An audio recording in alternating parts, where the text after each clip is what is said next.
In this episode, we leave Trinidad for Grenada, make some new friends, and make a terrible mistake. So you guys aren't going to believe what just happened. So we locked our boat up and we're getting in the dinghy.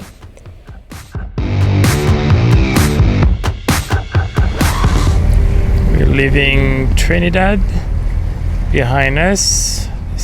In between the two islands here, that's heading north towards Grenada. It's 11 o'clock p.m. Well, it took us all day to put the lines in. Not all day. Yeah, all day. No, and get the afternoon. Genoa up. It was at least 8 hours. That's all day. Yeah, so we're a little tired, but we're going to do an overnighter. We're doing speed over ground. We're doing 9.3, 9.2. And we are under a full Genoa and full main. We're about 9-10 knots of true wind speed. I can show you. And the wind keeps going right little by little, but steady right now at 70 degrees. What are you looking at? I'm trying to see why I can't see anything on the radar. With the overlay. Yeah, I mean, I'm fine. I'm fine. So, I hurt my neck, so I have an ice pack. okay. What else do you see on any traffic? Yes, there's boats. Boats? Anything dangerous? Not yet. No danger. Beautiful night sailing. We have decided that we were going to take it easy. Just a Genoa.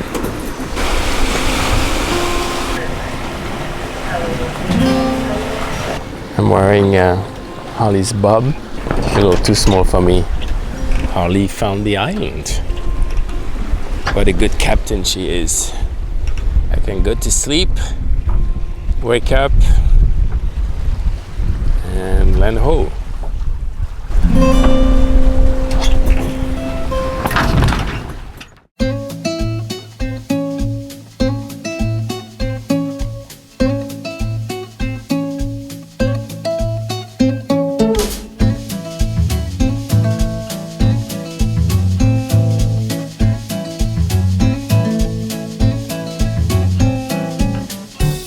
The boat's been put back together, and it's nice to be living again on a boat. We're just settling in. We did a lot of jobs yesterday and cleaned everything up, and then it was great because we invited some people over, and it gave us a good motivation to have everything put away. Stefan's comparing the old and the new sample of cork to show how much our colors changed. Good job. He's also been sweeping, which is like so hot. Because I love when you do that. It's like so sexy when you sweep. Ask me for some pictures, so I cannot send pictures where it's dirty. And we have gotten a lot done. And we even met friends. It's so great. We met Jeff and Carrie on SB Rhythm. And they have a Balance 48. And Chris and Sue also on a Balance. We've been hanging out with the Balance crews around here. And tomorrow we're looking forward to taking a chocolate factory tour because we love chocolate.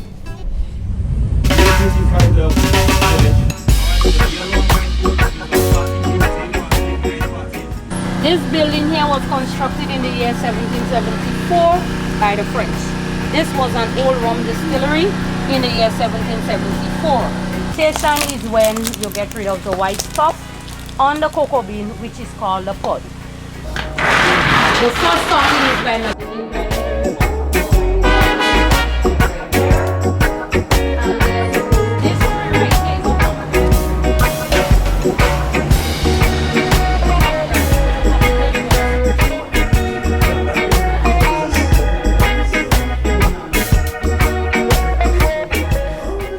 All right, so which chocolate do you want?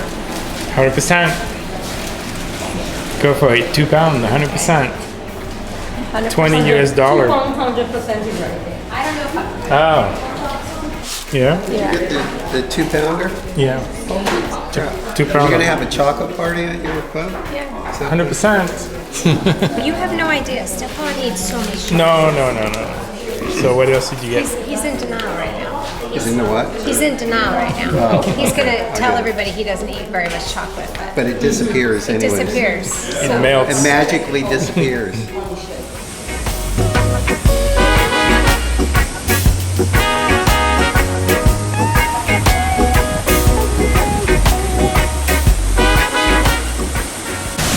So Stefan's hooking up his new drone. So it's been a really fun day hanging out with our new friends, but also just checking out a little bit of Grenada. We went to the chocolate factory, and also now we're at the Waterfalls.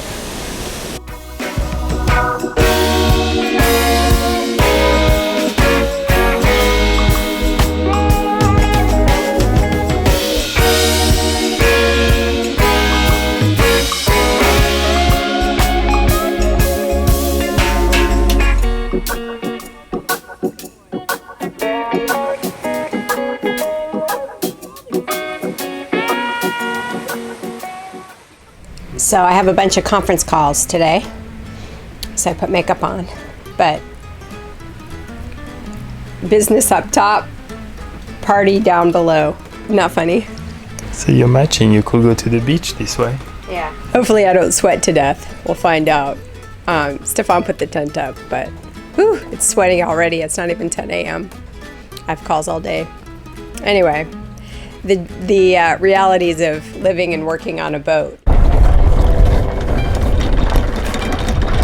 Are we ready for a long passage? Yeah. So we're going right around the corner. Or going over there as well. We stole the idea. And then we'll do some provisioning in Port Louis.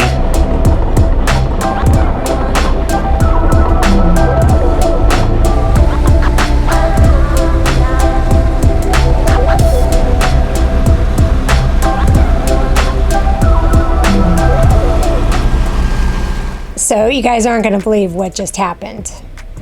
So we locked our boat up and we're getting in the dinghy and I heard plop and the key to the boat fell in the water and it didn't have a floaty thing because I took the floaty thing off when we were on the hard because it was too big to fit in my purse walking around the boatyard, and I never put it back on. And we were locked out of our boat. Luckily, we left, and Stefan does a great job closing everything up. But luckily, there was a tiny window open. I couldn't fit in it, but we found someone at the anchorage who could. His name is Skylar, and they're actually from Santa Cruz, California, which was really cool. And Skylar saved the day, and he was able to go down the little teeny tiny hole and unlock the boat from the inside. So now we're just short a key. Stefan dove in the water, and but it was getting dark and it's really deep. It's about 9.5 meters. So he wasn't able to see it or any of that. It's dark down there, so maybe, I don't know, maybe he'll try tomorrow, but like, who knows? It's needle in a haystack when something falls and it's kind of dark down there. I now have the key put on a proper floaty doohickey mabobber. But wow, that was such a dumb rookie maneuver. I feel so stupid. A lot of people don't lock their boats. We tend to lock our boat. And because we just figure the one time we don't, maybe we'll regret that. But the fact that we even had a little window open is shocking. But it was weird because we're like running around the anchorage, like it's getting dark and there's two people and we're like, hey, do you have any kids on board that we can like fit down a little window? It's just weird request. But anyway, we found somebody who saved the day. Thank you so much, Skylar, for doing that. You're my hero. I gave him a chocolate bar, So, which is just a tiny token of my appreciation. I just feel terrible. Anyway, Stefan went and dropped him off, and now I'm sure he's chit-chatting. And, but man, what a mess. That could have been terrible.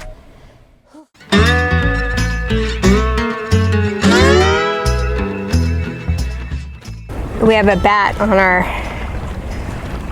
I need a bat about as much as I need rabies. How do I get him off? I don't want to piss him off. He's like awake, but he needs to like leave. It's squirming around. Can you come and do it? It's like I have childhood trauma from bats. Bats used to like attack us in our house when we grew up. Oh my God, it's like looking at you. That's the first time I see. Oh my God. He's doing sit-ups now. I feel bad for him, but he needs to leave. Okay. There he goes. Where do you go? He's in front. Where? He's leaving. Okay. Whoa, that was random. He's not circling back around, is he? Kind of. Oh no. No, don't come back. No, no, no, no. Oh no. Shit. Oh no.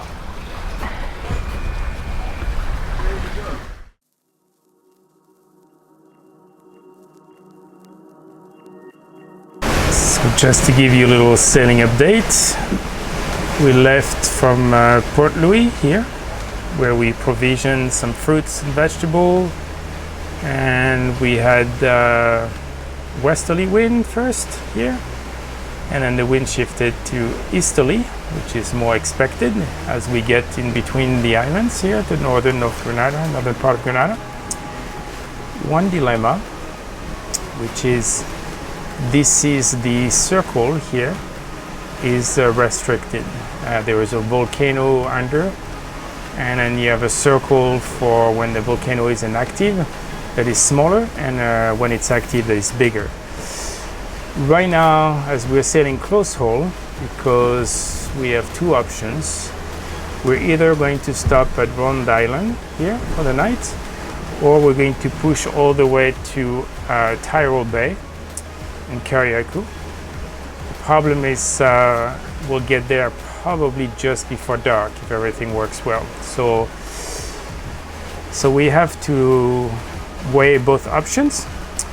But right now, as the wind shifts, right now it's not bad. If the wind stays at 110, we'll pass just outside the circle and we can check out Rhode Island and look what time it is and decide if we stop or go. So we have a full main, full Genoa, close hold, so sails are like trimmed inside tight. Boat is happy, hoping it stays like this, and we want like, what do you want? I just feel like the boat's a little overpowered. Overpowered? Yeah. Okay, let's check it out. Yeah. So in our application Octopus, we have this little applications being developed by North Sails, and you can see, so that's based on True Wind here, and the blue here or purple is a Genoa. This will be stay sail territory, and that will be a code 65 in red.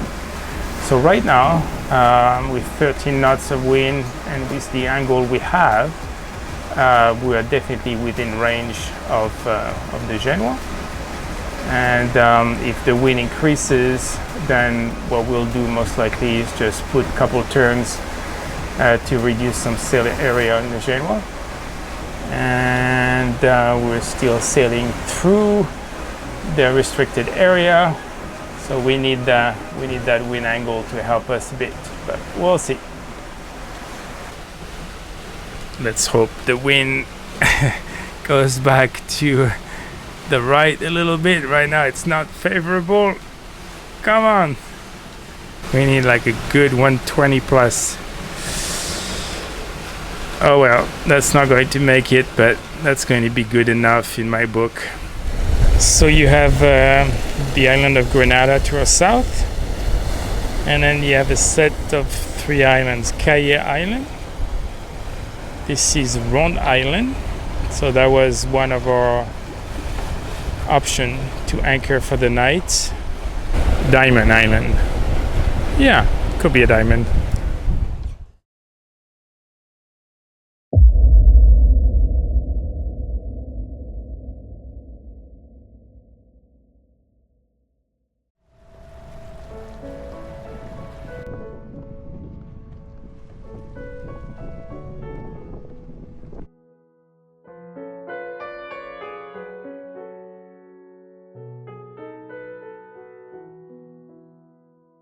The locals have started to rebuild, but progress has been slow.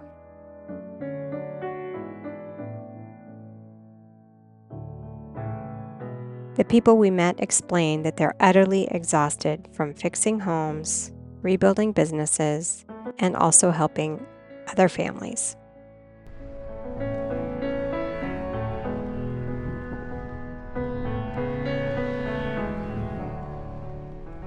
People who had boats here either lost everything or are in salvage mode.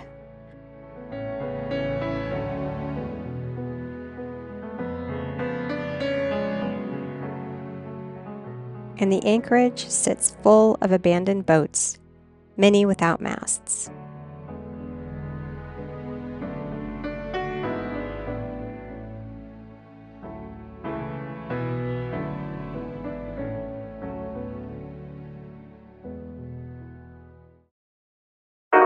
While we were bummed and felt helpless, we knew the best thing we could do was to support local businesses.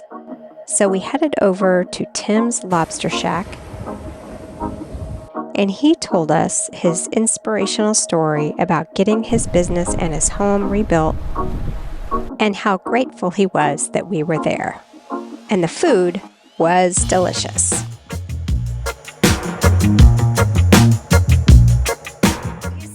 You saved it. You saved it. Oh my God. Join us next time when we rescue Stefan's drone and take you over to Sandy Island Beach. And don't forget to subscribe.